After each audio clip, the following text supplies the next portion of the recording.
ఈ తరము వారిని దేనితో పోల్చుదును? సంత వీధులలో కూర్చుని ఉండి మీకు పిల్లను గ్రోవి ఊదితిమి గాని మీరు నాట్యమాడరైతిరి, ప్రలాపించితిమి గాని మీరు రొమ్ము కొట్టుకునే రైతురని తమ చెలికాండ్రతో చెప్పి పిలుపులాటలాడుకున్న పిల్లకాయలను పోలి ఉన్నారు. యోహాను తినకయు త్రాగకయు వచ్చిన గనుక వీడు దయ్యం పట్టినవాడని వారు అనుచున్నారు. మనుష్య కుమారుడు తినుచును త్రాగుచును వచ్చిన గనుక ఇదిగో వీడు తిండిబోతును మద్యపానియు సుంకరులకును పాపులకును స్నేహితుడునని వారు అనుచున్నారు. అయినను జ్ఞానము జ్ఞానమని దాని క్రియలను బట్టి తీర్పు పొందుననెను. చాలమ్మా. రాహేలుకు మనోడు పుట్టాడు, దేవునికి స్తోత్రం. పెద్ద పార్టీ ఇస్తుంది మనకి, ఓ 10 మేకపోతులు. ఏం భయపడతా అనుకున్నారా ఏంటి? ఏం నానా, తండ్రి గారు ఓకేనా? కంగ్రాట్స్ నానా.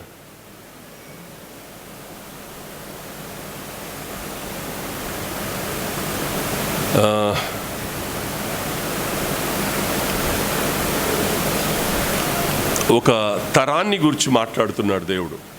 ఒక తరం ఎలా ఉందో చెప్తున్నాడు. న్యాయాధిపతుల కాలంలో దేవుని ఎరుగని తరం ఉంది. దేవుని ఎరుగని తరం ఉంది. న్యాయాధిపతుల కాలంలో దేవుణ్ణి ఎరుగని తరం, అది ప్రమాదకరమైన తరం. అది దేవుణ్ణి లెక్క చేయని తరం. దేవుడు అంటే ఎవరో కళ్ళు మూసుకుపోయిన తరం ఆ తరం.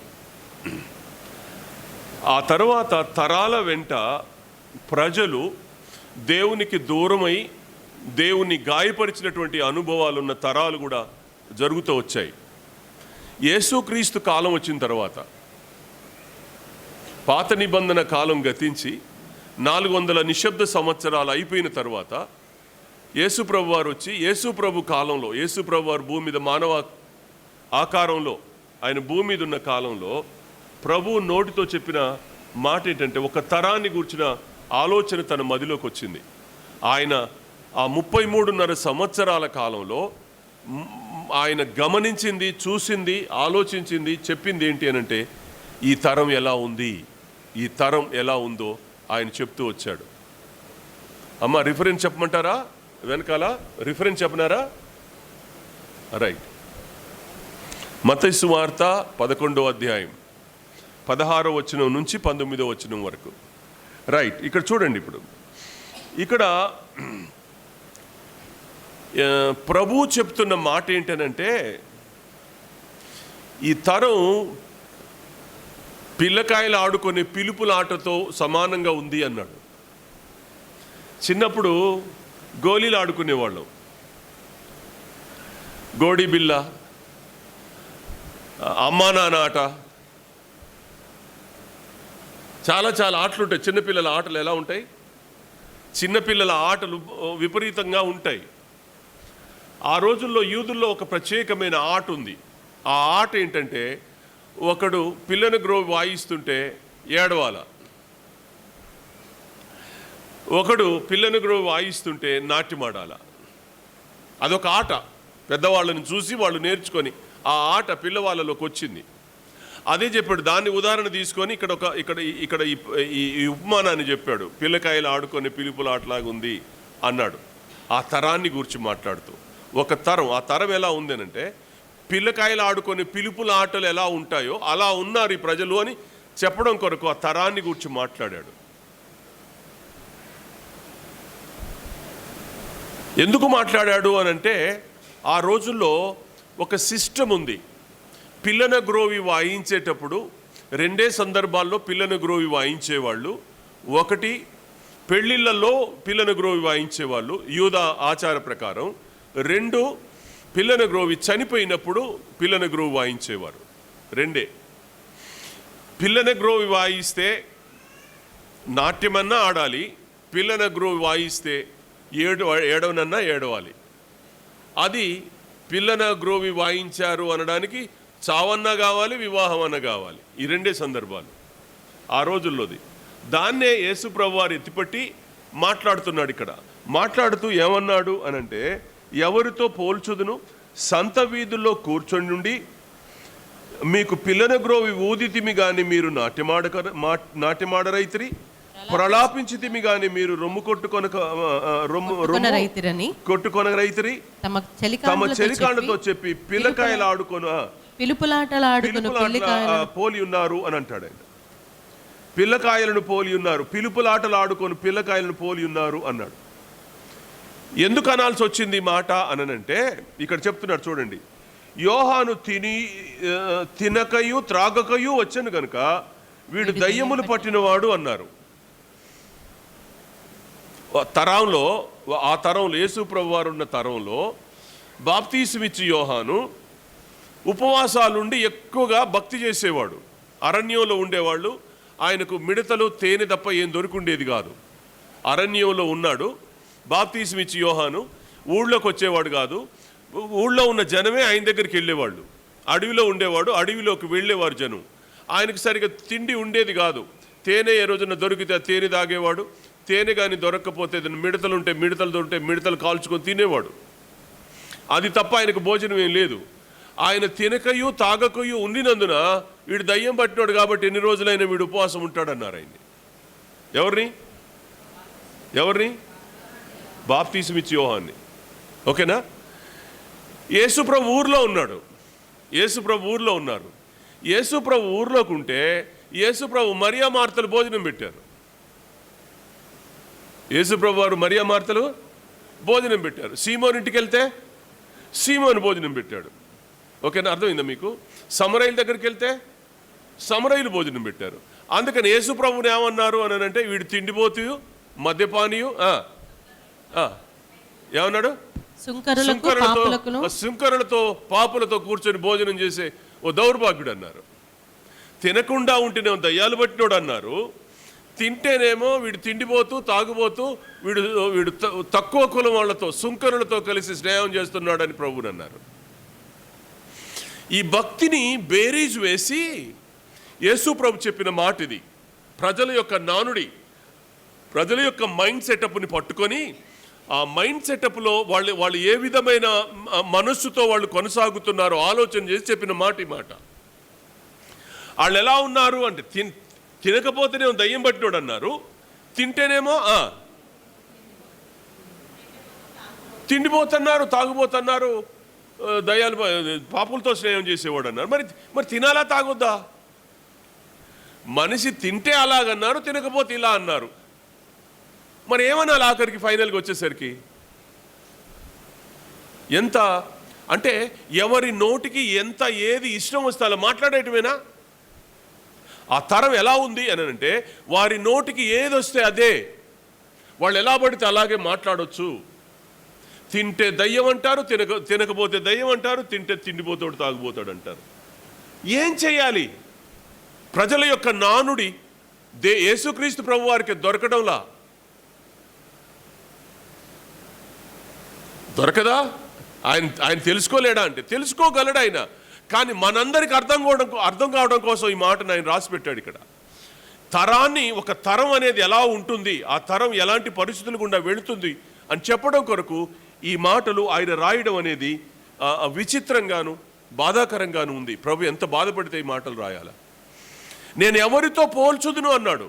తరాన్ని ఎవరితో పోల్చాలి? ఇప్పుడు తింటే ఇదన్నారు, తినకపోతే ఈయన అన్నారు. మరి ఎవరిని పోల్చాలా? వాళ్ళని మెచ్చుకోవాలా, వీళ్ళని మెచ్చుకోవాలా? ఎవరితో పోల్చుదును అన్నాడు. ఈ తరము వారిని నేను ఎవరితో పోల్చుదును అన్నాడు. ఎవరితో పోలిస్తే బాగుంటుంది? చాలా ప్రమాదకరమైన తరం అది, చాలా ప్రమాదకరమైన తరం. నేనేమంటున్నానంటే ఆ తరం ఎలా ఉందో, ఇది ఎవరు ఏ తరం అది? న్యాయాధిపతుల కాలంలో ప్రభువును ఎరుగని తరం అది. ప్రభు అంటే అసలు తెలీదు. ప్రభువుని గురించిన అవగాహన లేకుండా బ్రతికిన తరం అది. వాళ్ళని పక్కన వదిలిపెడదాం. ప్రభు అంటే తెలిసి కళ్ళ ముందు చూసుకుంటూ కూడా రకరకాలుగా ప్రవర్తించే తరం అది. ఈరోజు మన తరం ఎలా ఉంది?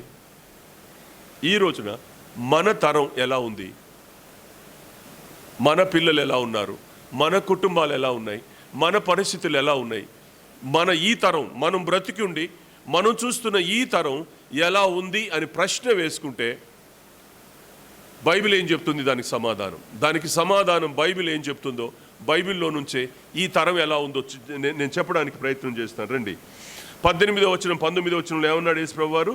తినకయు త్రాగకయు వచ్చిన గనుక వీడు దయ్యము పట్టిన వాడని వారు అనుచున్నారు. మనుష్య కుమారుడు తినుచును త్రాగుచును వచ్చిన గనుక ఇదిగో వీడు తిండిబోతును మద్యపానియు సుంకరులకును పాపులకును స్నేహితుడు అని వారు అనుచున్నారు. అక్కడ ఆగి ఒకవేళ జవాబు చెప్పండి అని ఎవరినన్ను అడిగితే ఏం చెప్తారు? మీలో బాప్తీస్మిచ్చి యోహాన్నేమో దయ్యాలు పట్టినోడు అన్నారు. యేసు ప్రభు వారు తిని తాగినందుకేమో తిండిపోతూ తాగుబోతున్నారు. ఆ తరాన్ని మనం ఎలా అర్థం చేసుకోవాలా?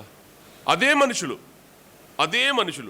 అదే శాస్త్రులు, అదే సద్దుకైలు, అదే మనుషులు, అదే సేమ్ ఆ మనుషులే తిని తాగినప్పుడు ఇలా అన్నారు, తాగకుండా ఉన్నప్పుడు అలా అన్నారు. ఇప్పుడు ఈ మనుషుల్ని మనం ఎలా అర్థం చేసుకోవాలా? ఒకవేళ ఈ తరం ఎలాంటిది అని అంటే మీరేం చెప్తారు? మీరేం జడ్జ్ చేస్తారు? మీరు ఎలా వాళ్ళని నిర్వచిస్తారు? చాలా కష్టం కదా, చాలా కష్టం. ఒక మాట మీద నిలబడి ఒక మాట మీద కొనసాగే వాళ్ళంటే వాళ్ళు ఈ మాట మీద ఈ అబ్బాయి ఇలా ఉంటాడు, అది తప్పైనా ఒప్పైనా దాని మీదనే నిలవబడతాడు అనేది మనం అర్థం చేసుకోవచ్చు. లేకపోతే ఎప్పుడూ తప్పుగానే మాట్లాడి తప్పుడుగానే చూసి తప్పుడుగానే నడిచే వ్యక్తి అంటే వీడు ఎప్పుడు తప్పుడోడే అని వాడిని మనం నిర్ధారణ చేయొచ్చు. కానీ ఆ మాట ఏ ఎండకు ఆ గొడుగు పట్టే రకాలు ఉండినప్పుడు వాళ్ళని మనం ఏమని మాట్లాడాలా? అలాంటి వ్యక్తుల్ని మనం ఎలా జడ్జి చేయాలా? చాలా ప్రమాదం అది, చాలా ప్రమాదం. సరే, నేను ఇక్కడికి వచ్చి నేను మీతో మన తరం ఎలా ఉందో నేను 4 మాటలు బైబిల్లో చెప్పాలని ఆశపడతా ఉన్నాను. ఆ తరం సంగతి పోనిద్దాం, మనకెందుకు? ఆ తరం గడిచిపోయిందిగా. ఇప్పుడు మన తరాన్ని గురించి మనం ఆలోచన చేద్దాం. రండి లూకాసు వార్త 9వ అధ్యాయం. లూకాసు వార్త 9వ అధ్యాయం 38 నుంచి చూడండి. ఇదిగో ఆ జనసమూహములలో ఒకడు, బోధకుడా, నా కుమారుని కటాక్షించుమని నిన్ను వేడుకొనుచున్నాను, వాడు నాకొక్కడే కుమారుడు. చదువునాను. ఇదిగో ఒక దయ్యము వాని పట్టినప్పుడు వాడు అకస్మాత్తుగా కేకలు వేయును. నురుగు కారునట్లు అది వానిని విలవిలలాడించుచు గాయపరచుచు వారిని వదలకుండును. దానిని వెళ్ళగొట్టుడని నీ శిష్యులను వేడుకొంటిని గాని వారి చేత కాలేదని మొర్రపెట్టుకును. అందుకు యేసు, విశ్వాసము లేని మూర్ఖతరము వారలారా, నేనెంతకాలము మీతో కూడా ఉండి మిమ్మల్ని సహింతును? నీ కుమారుని ఇక్కడికి తీసుకుని రమ్మని చెప్పాను. చాలు తల్లి. యేసు ప్రభు వారు ఆ రోజున ఏమన్నాడు అనంటే, వాళ్ళ అబ్బాయిని నీళ్ళల్లోనూ నిప్పుల్లోనూ దయ్యం తోస్తూ ఉంది, బాధపడతా ఉన్నాడు. యేసు ప్రభు శిష్యుల దగ్గర తీసుకెళ్తే శిష్యులు బాగు చేయలేకపోయారు. ఆ తర్వాత యేసు ప్రభు వారు కొండ మీద నుంచి దిగొచ్చాక, రూపాంతరం కొండ మీద నుంచి దిగొచ్చిన తర్వాత వీడిని బాగు చేయడానికి తీసుకొచ్చి, అయ్యా నీ శిష్యుల దగ్గరికి వెళ్ళాం కానీ నీ శిష్యులు బాగు చేయలేకపోయారు, నీకు చేతనైతే చేయండి అన్నాడు ఆయన. ఆ మాట చదువునానా?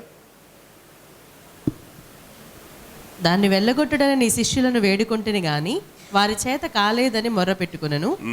అందుకు యేసు, విశ్వాసము లేని మూర్ఖతరము వారలారా. మరొక భాగంలో ఏమంటాడంటే, నీకు చేతనైన ఎడల అంటాడు. అక్కడ నీకు చేతనైన ఎడల నీవు బాగు చేయము అని కొడుకుని గురించి అడుగుతాడు. అంటే ఆ శిష్యులు బాగు చేయలేనందువలన దాని ఎఫెక్ట్ ఎవరి మీద పడింది? యేసు ప్రభు మీద పడింది. అంటే యేసు ప్రభు కూడా చేతగానోడిలాగానే అనుకున్నాడు వాడు. ఆ తండ్రి యేసు ప్రభు కూడా చేత కాదు అని అనుకున్నాడు. అందుకనే నీకు చేతనైన ఎడల అనే పదాన్ని వాడడానికి కారణమైంది. సరే, నేను ఇక్కడ ఆపుతాను. ఇక్కడ ఆపి ఒక మాట చెప్తాను నేను మీకు. యేసు ప్రభు వారు వారిని ఏమన్నాడు అనంటే, విశ్వాసము లేని మూర్ఖతరము వారులారా అన్నాడు. విశ్వాసము లేని మూర్ఖతరములారా అన్నాడు. ఈ తరం ఎలాంటిది అనంటే విశ్వాసము లేని మూర్ఖతరం. ఈ తరం ఎలాంటిది అనంటే విశ్వాసము లేని మూర్ఖతరం. ఈ మాట అంటే మనకు కోపం వస్తుందా? ఈ మాట అంటే మనకు కోపం వస్తుందా? నేనేదన్నా అన్నాను అనుకోండి, అన్న మమ్మల్నే అన్నాడని నన్ను టార్గెట్ చేస్తారు మీరు, నాకు తెలుసు. అన్న మమ్మల్నే అన్నాడని టార్గెట్ చేస్తారు మీరు.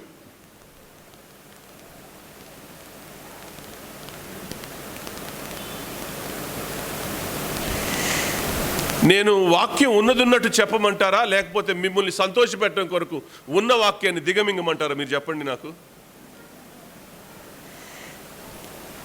ఉన్న వాక్యాన్ని దిగమింగి కడుపులో దాచుకొని పై మాటలు చెప్పమంటారా, యథార్థంగా చెప్పమంటారా? మీరు చెప్పండి. యథార్థంగా చెప్పాను అనుకోండి, మీ రియాక్షన్ ఎలా ఉంటుంది? నేను యథార్థంగా ఈ స్థలంలో కూర్చొని మీకు చెప్తే మీకు ఎలా ఉంటుంది?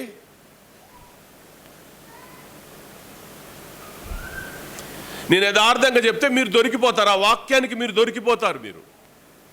ఆ వాక్యాన్ని మీరు దొరికిపోయినా సరే, నేను రాత్రి చెప్పాను, రాత్రి గూగుల్ మీట్లో చెప్పేటప్పుడు ఆ వచనం నాకు గుర్తొచ్చింది. అనుకున్నాను, వారు తమ మనసును నమ్ముకున్నారు అనే మాటను చెప్పాను నేను. గుర్తుందా ఎవరికైనా? విన్నవాళ్ళు? వాళ్ళు దేన్ని నమ్ముకున్నారంట? వాళ్ళ మనసునే నమ్ముకొని, ఆ మనసును నమ్ముకొని ఆ నమ్మికతోనే ముందుకెళ్ళారట. ప్రభు నమ్మలా, ప్రభు వాక్యాన్ని నమ్మలా. ప్రభు మీద నమ్మకం లేదు, ప్రభు వాక్యం మీద నమ్మకం లేదు, ప్రభు ఆజ్ఞల మీద నమ్మకం లేదు, ప్రభు వాగ్దానాల మీద నమ్మకం లేదు. కానీ ఎవరి మీద నమ్మకం ఉందంటే వారి మనసును వాళ్ళు నమ్ముకున్నారంట. ఇక్కడ కూడా అంతే. మనసు అనేది ఆ మూర్ఖమైన వక్రజనం ఆ తరం ఉన్న కాలంలో మనసు వారితో ఏకీపించినప్పుడు మన జీవితాల్లో కూడా ఆ మూర్ఖతనం బయటకు వస్తుంది. క్రైస్తవుడివే నువ్వు క్రైస్తవురాలువే, నువ్వు క్రైస్తవురాలువే, కానీ మూర్ఖమైన మనస్సు నీలో ఉండి నీ మనసు మూర్ఖత్వం వైపు ప్రయాణిస్తుంటే ఆ మూర్ఖపు ఆలోచనల గుండా నువ్వు వెళ్తున్నావు. కానీ దేవుని నమ్మిన తరం కాదు ఇది. నీ మనసును నమ్ముకొని చేస్తున్న తరం ఇది. నీ మనసుకు ఏది తోస్తే అదే చేస్తావు నువ్వు. దేవుని వాక్యం, దేవుని నిబంధన, దేవుని వాగ్దానం, దేవునికి సంబంధించిన దేన్ని నువ్వు లక్ష్య పెట్టవు, దాన్ని వివేచించవు, దాన్ని పట్టుకోవు, దాన్ని గట్టిగా పట్టుకోవు. నీకు కలిగిన దాన్ని గట్టిగా పట్టుకోమని యోహాన్ గారు రాస్తాడు. మనకు కలిగిన దానిని మనం గట్టిగా పట్టుకోవాలి. మనకు కలిగింది ఏంటి? మనం ఎవరు? నిన్ను నన్ను బయట వాళ్ళు ఏమని పిలుస్తారు? దేవుని పిల్లలు, విశ్వాసులు అని పిలుస్తారు. మనం విశ్వాసులమైతే విశ్వాసము లేని మూర్ఖతరము వారులారా అని దేవుడు మనల్ని ఎందుకు పిలవాలా? మనల్ని ఎందుకు అనాలి ఈ మాట? ప్రభు నీ రోజున నిన్ను నన్ను విశ్వాసము లేని మూర్ఖతరము వారులారా అని దేవుడు మనల్ని ఎందుకు తిట్టాలి?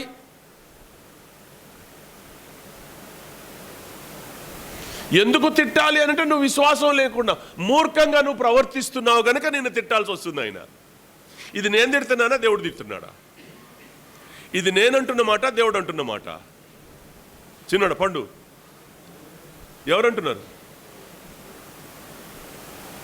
విశ్వాసం నీకుంటే, దేవుని వాగ్దానం మీద నీకు, దేవుని ఆజ్ఞ మీద నీకు, దేవుని ప్రేమ మీద నీకు విశ్వాసం ఉంటే నువ్వు ఏది చేసినా అద్భుతంగా నువ్వు చేయగలవు, జాగ్రత్తగా నువ్వు వెళ్ళగలుగుతావు.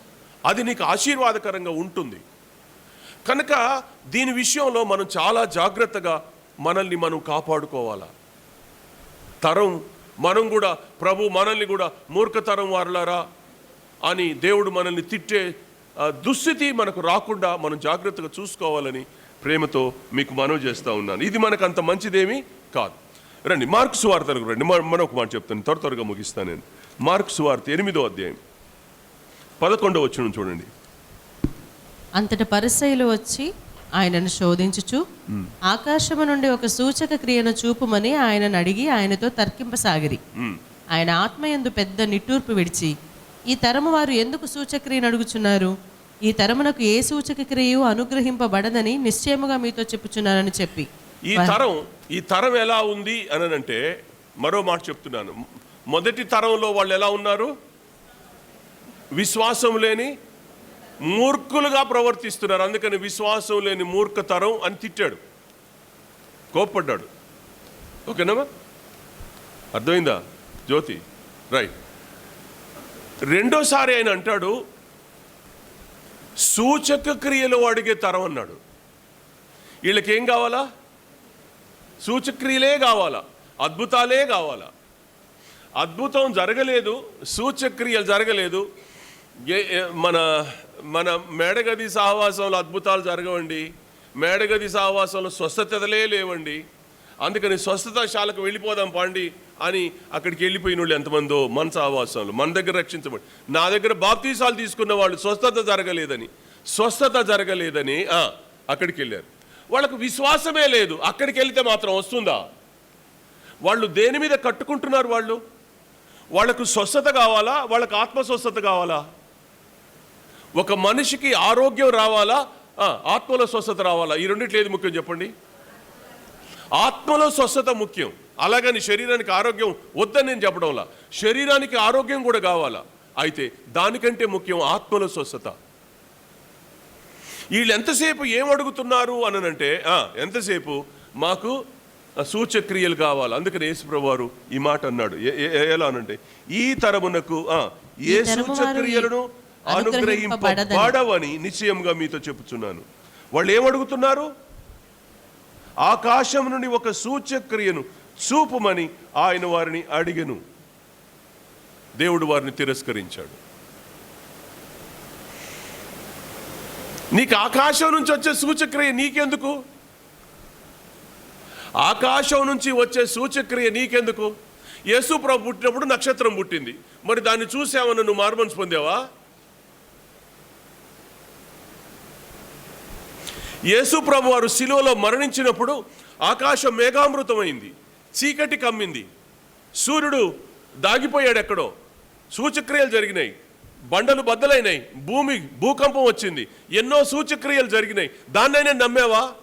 నీ కళ్ళ ముందు జరిగిన వాటిని నువ్వు చూసి నమ్మవు, కానీ చూడని ఆకాశం నుంచి ఒక సూచక్రియ జరిగితే దాన్ని నమ్ముదామని ఆశపడుతున్నావు నువ్వు ఈ రోజున. ఏం కావాలి నీకు? సూచక్రియ నీకెందుకు? అద్భుతం నీకెందుకు? నీకు ఏది కావాలో అది అడుగు. దేవుణ్ణి విశ్వాసం ద్వారా అడుగు, ప్రార్థన ద్వారా అడుగు, కన్నీళ్లతో అడుగు. దేవుని పాదాల దగ్గరికి వెళ్ళు, గట్టిగా కాళ్ళు పట్టుకో, బతిమిలాడు. దేవుడిస్తాడు.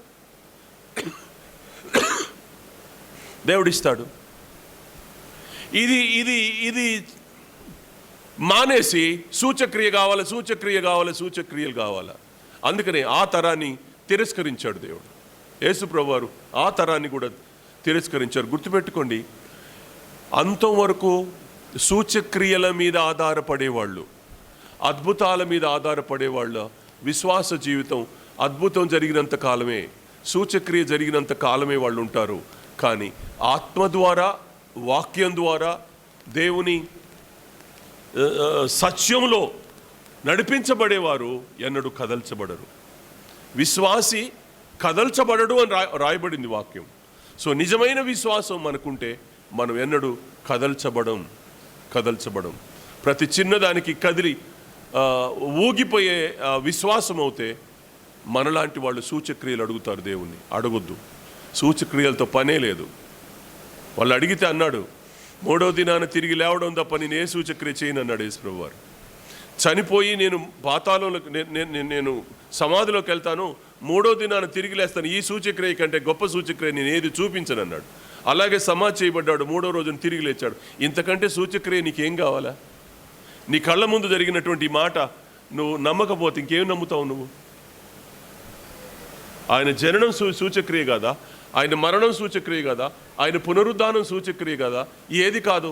దాన్ని నమ్మలేని నువ్వు ఇంకేదో చేస్తానంటే. అందుకని యేసుప్రభు అన్నాడు ఆ ధనవంతుడితో, అయ్యా లాజర్ని పంపించావా, మా తమ్ముళ్ళు ఉన్నారు, 5 ఉన్నారు, అక్కడ నా సేవకుడు ఉన్నాడు, ఆడి మాట నమ్మితే సరిపోద్ది, ఈయన వెళ్ళి అక్కడ పోయి చూపించాల్సి అంత పని ఏం లేదని అన్నాడు. భూమి మీద నా సేవకులు ఉన్నారు, వాళ్ళ మాట నమ్మితే చాలు, సేవకుల మాట నమ్మితే చాలు, వాడు బాగుపడతాడు, రక్షించబడతాడు. నేను ప్రత్యేకంగా లాజర్ని పంపించమంటావా? హాయిగా పరలోకానికి వెళ్ళిన వాడిని మళ్ళీ ఆ భూ సంబంధమైన వ్యక్తిగా మార్చమంటావా? అవసరం లేదని అన్నాడు దేవుడు.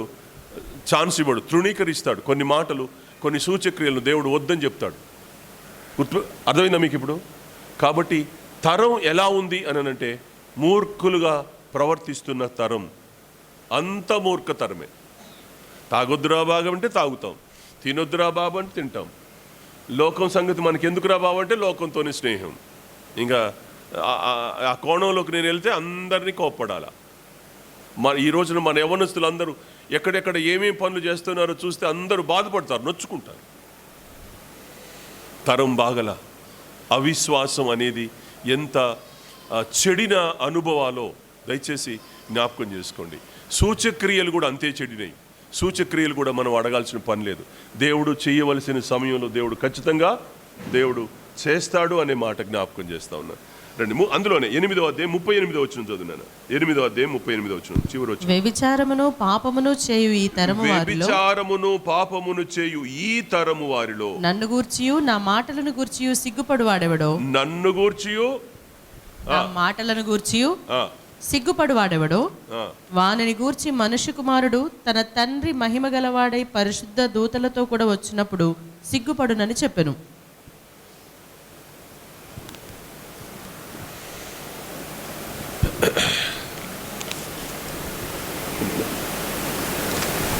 ఇది నడుస్తుందయ్యా చూడు.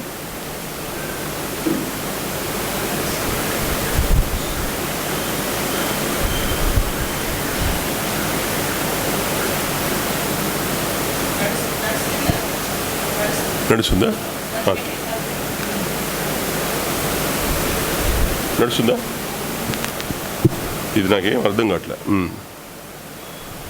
సో ఏమంటాడమ్మా, ఏమంటాడు? వ్యభిచారమును పాపమును చేయు ఈ తరము వారితో నన్ను గూర్చియు నా మాటలను గూర్చియు సిగ్గుపడువాడెవడో వానిని గూర్చి మనుష్య కుమారుడు తన తండ్రి మహిమ గలవాడై పరిశుద్ధ దూతలతో కూడా వచ్చినప్పుడు సిగ్గుపడునని చెప్పెను. ఇప్పుడు బాప్తీసమిచ్చి యోహాను సువార్త చేస్తున్నాడు. బాప్తీసమిచ్చి యోహాను గారు సువార్త చేస్తున్నాడు. నమ్మారా? సువార్తికులు సువార్త చేశారు, నమ్మారా? దేవుని సంఘం సువార్త చేసింది, నమ్మారా? సువార్తను నమ్మక సిగ్గుపడే తరం అది. ఎందుకు సువార్తను నమ్మరు వాళ్ళు? యోహాను సువార్తలో ఏం రాయబడిందని అంటే, వారి క్రియలు చెడ్డమైనందువలన వారు వెలుగు యొద్దకు రారు. వారు క్రియలు చెడ్డమైనందువలన వాళ్ళు వెలుగు దగ్గరికి రారు, వాళ్ళు చీకట్లోనే సంచరిస్తారు. చీకట్లో సంచరించే వ్యభిచారిని మీరు అడగండి. వ్యభిచారానికి అలవాటు పడిన ఒక మగవాడిని కానీ ఆడపిల్లని కానీ మీరు అడగండి, వాళ్ళు వెలుగులోకి వస్తారా అంటే రారు. వాళ్ళ జీవితం వ్యభిచారానికి అలవాటు పడింది. వాళ్ళ జీవితం వ్యభిచారానికి అలవాటు పడింది. వాళ్ళు పాపానికి అలవాటు పడ్డారు. అందుకనే వాళ్ళు వ్యభిచారమునకును పాపమునకు చేయు తరం అన్నాడు. 5 ఏళ్ల పిల్లని చెరపడం ఏంటండి? 5 సంవత్సరాల పిల్లతో వ్యభిచారం ఏంటండి? ముక్కు పచ్చలార బిడ్డలతో ఈ పాపం ఏంటండి? ఏ తరం ఇది? ఇదే తరం. 84 సంవత్సరాల వృద్ధురాలతో వ్యభిచారం అంటండి. ఏం తరం ఇది? ఆ అమ్మకు ఇంట్లో పడుకొని ముసలామె లేవలేని పరిస్థితుల్లో 84 ఏళ్ళు ఆ అమ్మాయి ఇంట్లో ముసలిది పడుకొని ఉంటే వెళ్ళి బలాత్కారం చేసి చెరిపేరటావుని వ్యభిచారం చేసే తరం ఇది.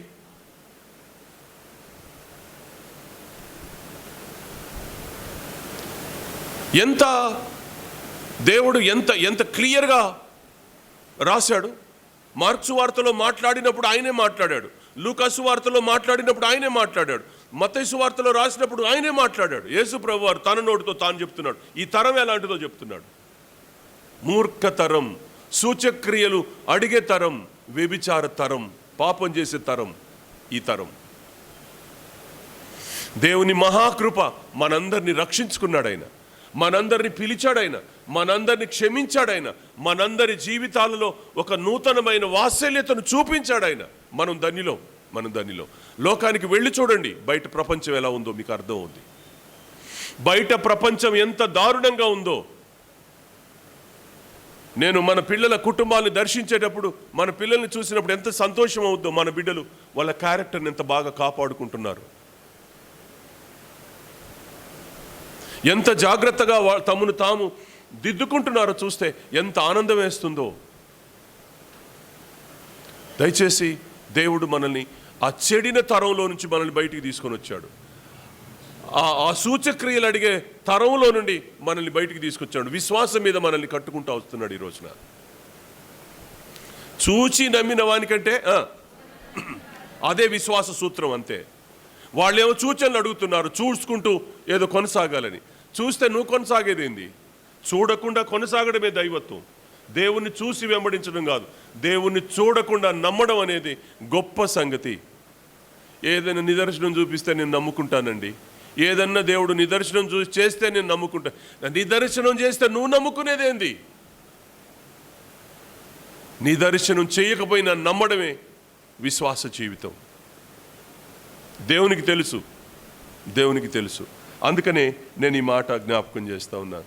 కనుక మన తరం ఎలాంటిదంటే వ్యభిచార తరం, వ్యభిచార తరం. నేను ఇంకో మాట కూడా చెప్తాను, చూడండి చూడండి. లూకా సువార్త 16వ అధ్యాయం 8వ వచనం. లూకా సువార్త 16వ అధ్యాయం 8వ వచనం. అన్యాయస్తుడైన ఆ గృహ నిర్వాహకుడు యుక్తిగా నడుచుకునని వాని యజమానుడు వానిని మెచ్చుకునను. వెలుగు సంబంధుల కంటే ఈ లోక సంబంధులు తమ తరమును బట్టి చూడగా యుక్తిపరులై ఉన్నారు. ఆ మాట మీరు చూడండి, ఆ మాట చూడండి ఎట్లా అన్నాడంటే, అన్యాయస్తుడైన ఆ గృహ నిర్వాహకుడు యుక్తిగా నడుచుకునేవలనని వాని యజమానుడు వాని చూసి మెచ్చుకొనెను. వెలుగు సంబంధుల కంటే ఈ లోక సంబంధుల్లో తమ తరమును బట్టి చూడగా యుక్తిపరులై ఉన్నారు. తమ తరములో ఎవరికంటే ఎవరు యుక్తిగా ఉన్నారు? వెలుగు సంబంధుల కంటే లోక సంబంధులు. వెలుగు సంబంధుల కంటే లోక సంబంధులు యుక్తిగా ఉన్నారంట. పదే పదే మన వాళ్ళు పాడైపోవడానికి కారణం ఏంటి? పదే పదే మన వాళ్ళు బలహీనలు అవడానికి కారణం ఏంటి? పదే పదే మన వాళ్ళు మోసపోవడానికి కారణం ఏంటి? వాళ్ళు యుక్తిపరులు కనుక మనల్ని ఈజీగా మోసం చేస్తున్నారు. వాళ్ళు మనకంటే యుక్తిగా నడుచుకుంటున్నారు కాబట్టి మనం వాళ్ళ మోసంలో పడిపోతున్నాం ఈ రోజున మనం. అందుకని ఆ తరాన్ని గురించి మాట్లాడాడు. వెలుగు సంబంధుల కంటే లోక సంబంధులే యుక్తిగా నడుచుకుంటున్నారు అని దేవుడు అన్నాడు. లోకంలో ఉన్న తరం ఎలాంటిది అని అంటే, యుక్తిగా నడుచుకొని ఎదుటి వారిని ఈజీగా మోసం చేసే తరంలో మనం ఉన్నాం ఈ రోజున. వివరించడానికి సమయం చాలదు. ఆలోచన మీరు చేయాలని నేను మీకు ఖచ్చితంగా జ్ఞాపకం చేస్తూ ఉన్నాను. ఎంత తరం, ఏం తరం అండి! న్యాయంగా మనం యుక్తిగా, మనం గౌరవంగా, మనం మర్యాదగా, మనం ఒక పద్ధతిగా, మనం తెలివిమంతులు దేవుని పిల్లలు కనుక వీళ్ళు జ్ఞానవంతులు అని అనుకోవాలి. ఎవరు? దానియేలు లాంటి జ్ఞానం మనకు రావాలి. కానీ లోకం మనల్ని చీకట్లోకి నెట్టి వాళ్ళు వెలుగు సంబంధులుగా ఫీల్ అవుతున్నారు. వాళ్ళు మనల్ని ఊరికనే మోసం చేస్తున్నారు. మనం క్రైస్తవుడు పదే పదే మోసంలో పడడానికి గల కారణం ఏంటంటే, మనకంటే వాళ్ళు యుక్తిగా నడుచుకుంటున్నారు కనుక వాళ్ళని మనం పడిపోతున్నాం. వాళ్ళని మనం ప్రభు దగ్గరికి తీసుకురాలేకపోతున్నాం. మనల్ని వాళ్ళు లోకంలోకి తీసుకెళ్ళిపోతున్నారు. మళ్ళీ చెప్పన ఈ మాట. వాళ్ళు యుక్తిపరులు కనుక, లోకంలో యుక్తిపరులు కనుక వెలుగు సంబంధులమైన మనల్ని లోకంలోకి లాగిపడేస్తున్నారు. వాళ్ళు మనకు యుక్తి లేదు కనుక వాళ్ళ లోకంలోని వాళ్ళని ప్రభు దగ్గరికి రాలేకపోతున్నాం, వెలుగు దగ్గరికి లాగలేకపోతున్నాం మనం. అంతే తేడా. ఎవరు గొప్ప? ఇప్పుడు మనల్ని ఈడ్చి వాళ్ళ లోకంలో కలుపుకుంటున్నారు వాళ్ళు. అందువల్ల వాళ్ళకు యుక్తి ఉంది, మనకు లేదు. మనకు వాక్యం ఉంది, ఆత్మ ఉంది, అన్నీ ఉన్నాయి, సహవాసం ఉంది, జ్ఞానం ఉంది, అన్నీ ఉన్నాయి. కానీ ఎన్ని ఉన్నా ఆ లోకస్తుల్ని మనం ప్రభు వెలుగులోకి తీసుకురాలేని పరిస్థితుల్లో ఉన్నాం. మనం వాళ్ళే యుక్తిపరులు, మనం కాకుండా పోతున్నాం ఈ రోజున. ప్రభు ఎంత దుఃఖంతో చెప్తున్నాడు ఈ మాటలన్నీ. ఈ మాటలన్నీ కూడా ప్రభు చాలా దుఃఖంతో చెప్తున్నటువంటి మాటలు. ఒక్కరినైనా, సంవత్సరానికి ఒక్కరినైనా నేను వెలుగు దగ్గరికి తీసుకురావాలనే ఆలోచన లేని క్రైస్తవ లోకం మంది. ఆ తరానికి మనం బానిసలం అవుతున్నాం. వాళ్ళు మనల్ని ఈడ్చుకొని పోతున్నారు. మనం ఈడవబడుతున్నాం ఈ రోజున. మనం మరులు కొల్పబడుతున్నాం. మనం ఈ రోజున ఈడవబడుతున్నాం. వాళ్ళ దగ్గరికి మనం వెళ్ళిపోతున్నాం.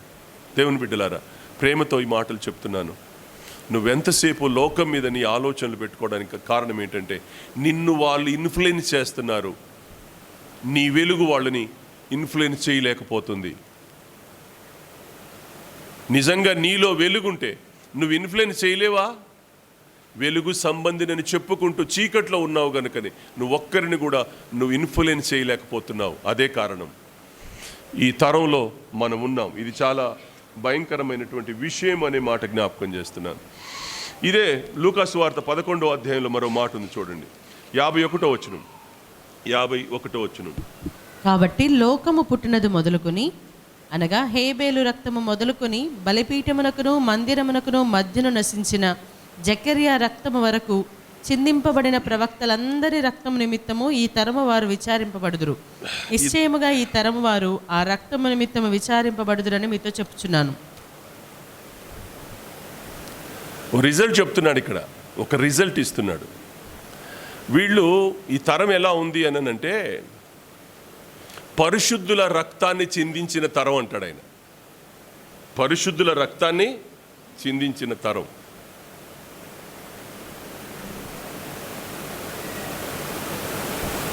వాళ్ళు కత్తితో పొడిచి చంపారు, రక్తాన్ని కళ్ళ చూశారు వాళ్ళు. కానీ ఈ తరం ఎలా ఉందో చెప్పనా, కత్తితో పొడవరు, ఏమీ చేయరు, కానీ వాళ్ళ సాక్ష్యాన్ని అలా హత్య చేసేస్తారు అంతే. దేని ద్వారా? వారి నాలుకంట ఏముంది గుర్తుందా? కాదు, యాకోపత్తి కాదు, దాంట్లో కత్తి అనే పదం వాడింది, ఉందా? నాకు వాడి అని కత్తి లాంటిదా ఏదో అన్నాడు, నాకు గుర్తు రావట్లే.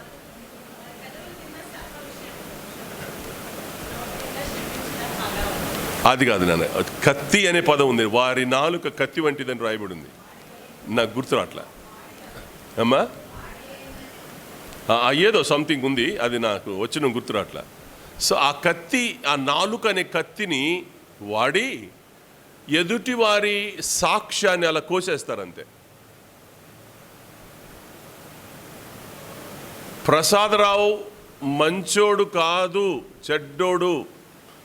ప్రసాదరావుని వ్యభిచారిగా చిత్రీకరించవచ్చు, ప్రసాదరావుని కూనికోరిగా చిత్రీకరించవచ్చు, ప్రసాదరావుని హంతకుడిగా చిత్రీకరించవచ్చు, ప్రసాదరావుని ఎన్ని విధాలుగా నీ మనసులో ఎన్ని కోరికలు ఉన్నాయి అన్ని కోరికలలో ప్రసాదరావుని చిత్రీకరించవచ్చు నీ నాలుక ద్వారా. హత్య చేయొచ్చు అంతే. వారి నాలుక వాడిగల కత్తి. వారి నాలుక వాడిగల కత్తి. ఏదమ్మా వచ్చిన ఏంటది? కీర్తన 57:4. 57:4 రైట్. కనుక వారి నాలుక వాడి అయిన కత్తి. నాలుక ఎంత భయంకరంగా వాడుద్దంటే అంత భయంకరంగా వాడుద్ది. హత్య చేయడమే.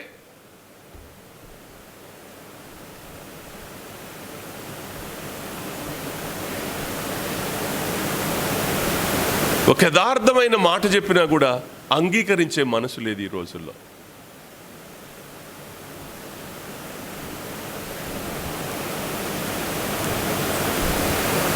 చెడిన తరం. నీ మనసుకు నచ్చినట్టుగా వాక్యం చెప్పితే మంచిది. నీ మనసుకు నచ్చకుండా మాట కానీ దేవుని సేవకుడి స్థలంలో ఉండి చెప్పితే సేవకుడు మంచోడు కాదు.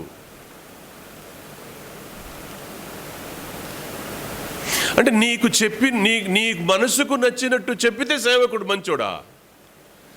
నువ్వు చేసే తప్పును ఖండిస్తే సేవకుడు చెడ్డోడా? శేఖరన్న అనొచ్చా అన్న మనం ఇట్లా? శేఖరన్న, నీ మనసుకు నచ్చనట్టుగానే నేను చెప్తే నేను చెడ్డోని అవుతానన్నా? నీ మనసుకు నచ్చినట్టు చేస్తే నేను మంచోని అవుతానన్నా? మీరు చెప్పండి. ఎలా ఉంది లోకం ఈవేళ? ఇంతమంది ఉన్నాం, 150 మంది ఉన్నాం ఇప్పుడు చర్చిలో. ఈ 150 మందిలో అందరికీ నచ్చేటట్టు చెప్పాలంటే సేవకుడు ఏం చెప్పాలా? ఈ సత్యాన్ని పక్కన పెట్టి అసత్యాన్ని చెప్పాలి మీకు, అబద్ధాన్ని బోధించాలి మీకు. బద్ధత లేని అబద్ధం మీ ముందుకు తీసుకొచ్చి పెడితే మా అయ్యగారు చాలా మంచోడు, భలే చెప్తాడు వాక్యం అంటారు. అప్పుడు సూటిగా కత్తిలాగా వాక్యం 2 అంచులు గల వాడి అయినా ఖడ్గం, అది ఎటువంటి ఖడ్గం కంటేను వాడిగలదై ప్రాణాత్మ కీళ్లను మూలుగులను విభాగించినంతగా దూరి మనని అటుకోసి ఇటుకోసి మళ్ళీ ముక్కలు ముక్కలు చేసే దేవుని వాక్యాన్ని పక్కన పెట్టి నా సొంత మాటలు చెప్పాలి మీకు నేను.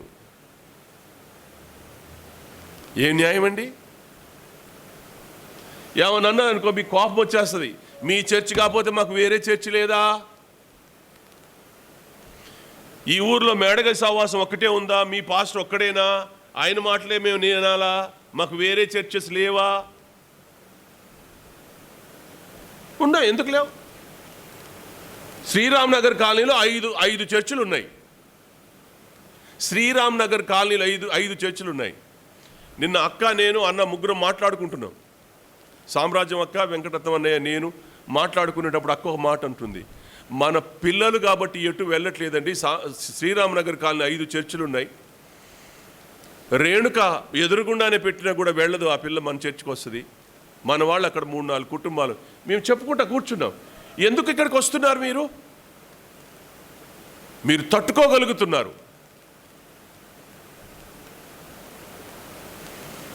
మీరు ఆత్మలో నిలవగలుగుతున్నారు. మీరు బలపరచబడుతూ ఏముంది? ఎవరెవరిని ఒక్క క్షణంలో మిమ్మల్ని ఆకర్షించగలరు వాళ్ళు, ఒక్క క్షణంలో మిమ్మల్ని లాక్కుపోగలరు వాళ్ళు. కానీ శ్రీరామ్ నగర్ కాలనీలో ఉన్న మన సహవాసం, మన పిల్లలు ఎక్కడికి కదలరు, పక్కనే ఉన్న వెళ్ళరు. కారణం ఏంటి? ఎంత సంతోషం! కట్టుబడి ఉన్నారు కనుక, స్థిరంగా ఉన్నారు కనుక, ఆలోచిస్తున్నారు కనుక. నిన్నగాక మొన్న వచ్చిన వాళ్ళు ఈయన కాకపోతే ఇంకోటి దగ్గరికి వెళ్ళలేమా? ఈయన చర్చ్ మాత్రమే ఉందా భూమి మీద? వద్దండి, ఇలాంటి మాటలు అనకండి. తప్పండి, ఇది తప్పు. నీకు ఇష్టం లేదనుకోండి, వెళ్ళిపోండి. ఎవరు చొక్కా బట్టి ఆపుతారా? చొక్కా బట్టి ఆపితే ఆగుతారా? ఏనా సాగరు? ఎవ్వరు ఆగరు. నీకు పోవాలనుకుంటే వెళ్ళిపోతావు, రావాలనుకుంటే వచ్చేస్తావు, అంతే. ఉండాలనుకుంటే ఉంటావు, పోవాలనుకుంటే పోతావు. పోయేవాళ్ళందరూ వచ్చేవాళ్ళందరూ దేవుని పిల్లలే. వచ్చేవాళ్ళు దేవుని పిల్లలే, పోయేవాళ్ళు దేవుని పిల్లలే. దేవుని ఆత్మ కలిగిన ప్రతివారు దేవుని పిల్లలే. నిజంగా రక్షించబడితే వాళ్ళు దేవుని పిల్లలే. నిజంగా వాళ్ళ హృదయాల మీద ప్రభువుగా ప్రతిష్ఠించుకుంటే వాళ్ళు దేవుని పిల్లలే. వాళ్ళు ఎక్కడుంటే వాళ్ళు ఎక్కడన్నా ఉండని, ఏ సహవాసంలో ఉన్న వాళ్ళు దేవుని పిల్లలే. కాబట్టి తరం ఎలా ఉంది అని చెప్పడం కొరకు ఈ మాట చెప్తున్నాను నేను. తరం వెంట తరం బాగలేదు. ఎవరి ఇష్టం వచ్చినట్టు వాళ్ళు, ఎవరి ఇష్టానుసారంగా వాళ్ళు, ఎవరి మనసుకు తోచినట్టు వాళ్ళు తమ పద్ధతుల గుండా వెళుతున్న తరం అని నేను చెప్పేది కాదు, యేసుక్రీస్తు ప్రభువారు చెప్తున్నాడు ఇక్కడ. యేసు ప్రభువారు చెప్తున్న మాట ఇది. ఎంత దారుణమైనటువంటి అనుభవాలు. రెస్పెక్ట్ ఉండదు, మాటలు ఉండవు. రెస్పెక్ట్ ఉండదండి, గౌరవించడం చేత కాదు. అందుకనే నినివే వారు, వాళ్ళెవరు?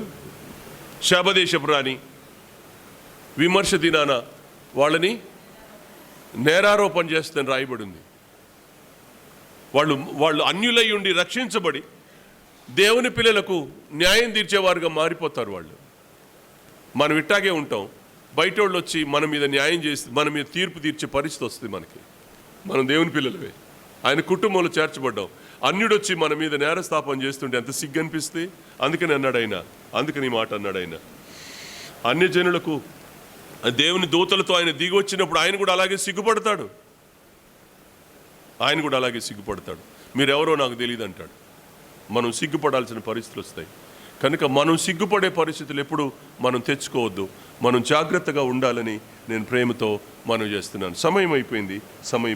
దయచేసి ఆలోచించండి. ఏ తరాన్ని, ఎవరిని బట్టి మనం ఎలా బ్రతుకుతున్నామో మీరు ఆలోచించాలని నేను మీకు మనవి చేస్తూ ఉన్నాను. దయచేసి ప్రభువును ఇష్టపడండి. ప్రభు వాక్యాన్ని ఇష్టపడండి. ప్రభు పిల్లలు బోధిస్తున్నప్పుడు బోధన ఇష్టపడండి. దైవికమైన ప్రయాణాన్ని కొనసాగించండి. ఆత్మీయంగా ఉండడానికి ప్రయత్నం చేయండి. లోకస్తుల తరం చాలా చెడ్డ తరం. ఎన్ని మాటలు చెప్పాను? ఎన్ని మాటలు అనుకున్నాం మనం? ఒకటి విశ్వాసం లేని మూర్ఖతరం. 2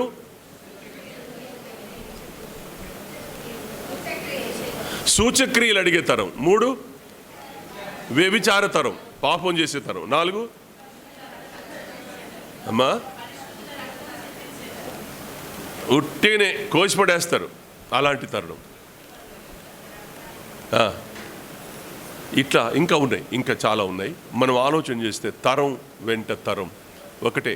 గుర్తుపెట్టుకోండి, దేవుణ్ణి బాధ పెట్టొద్దు, దేవుణ్ణి ఇష్టపడకుండా ఉండొద్దు. దేవుణ్ణి ఇష్టపడండి, దేవుణ్ణి ప్రతిష్ఠించుకోండి, దేవుణ్ణి దేవునిగా చూడండి, దేవుని వాక్యాన్ని దేవుని వాక్యంలో చూడండి, దేవుని వాక్యాన్ని గౌరవించండి, దేవుని వాక్యం చెప్పినట్టుగా ప్రజలను గౌరవించండి, దేవుని పిల్లల్ని గౌరవించండి. అది మనకు ఆశీర్వాదకరంగా ఉంటుంది. తలలు వంచండి, ప్రార్థన చేసుకుందాం. తలలు వంచండి, ప్రార్థన చేసుకుందాం.